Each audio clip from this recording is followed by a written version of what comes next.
जय श्री कृष्ण प्यारे साथियों, आज का श्रीमद् भगवद गीता जी का श्लोक अध्याय 2 श्लोक संख्या 49।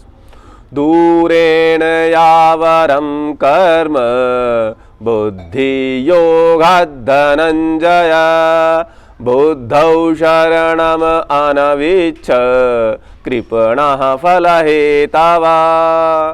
भगवान श्री कृष्ण कहते हैं अर्जुन से, हे अर्जुन, ये जो सकाम कर्म तू कर रहा है ये बिल्कुल निम्न श्रेणी का है। इसलिए हे धनंजय, तू सम बुद्धि में ही रक्षा का उपाय ढूंढ, अर्थात बुद्धि योग का ही आश्रय ग्रहण कर। क्यों? क्योंकि फल के हेतु बनने वाले अत्यंत दीन हैं, दरिद्र हैं। कैसे साथियों? भगवान क्या समझाना चाहते हैं इस श्लोक के माध्यम से? यही तो कर्म योग का सौंदर्य है। भगवान कहते हैं कर्म 3 प्रकार के होते हैं, उनकी चर्चा हम आगे चलाएंगे, कर्म, अकर्म और विकर्म। लेकिन जो सकाम कर्म होते हैं, सकाम माने जिस कर्म को करने के पीछे हमारी कोई कामना छिपी रहती है, भगवान कहते हैं वो अत्यंत निम्न श्रेणी के कर्म हैं।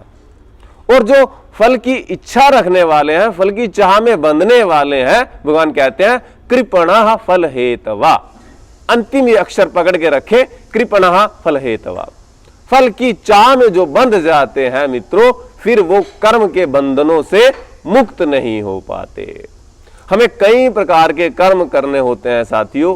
उन कर्मों का फल हमें कभी तो तुरंत मिल जाता है, कभी कुछ दिनों के बाद मिलता है, कभी सालों के बाद मिलता है।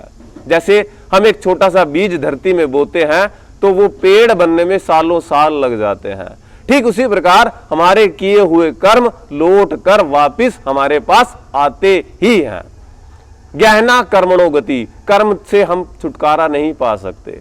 इसीलिए भगवान हमें समझाना चाहते हैं कर्म योग के इस रहस्य को कि हमें निष्काम भाव से कर्म को करना है। यदि हम सकाम भाव से कर्मों को करते हैं तो साथियों हम उसमें फंस जाते हैं। अतः यदि हम चाहते हैं कि हमारा उद्धार हो, हमारा कल्याण हो, तो हमें यह अपने मन में धारण करना होगा कि हम सकाम कर्म को छोड़कर निष्काम कर्म को धारण करें।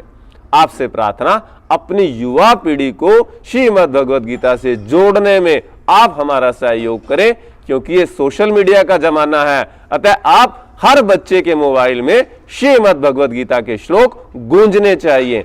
आप भी अपनी आहुति डालें इस ज्ञान रूपी महायज्ञ में। बहुत बहुत धन्यवाद।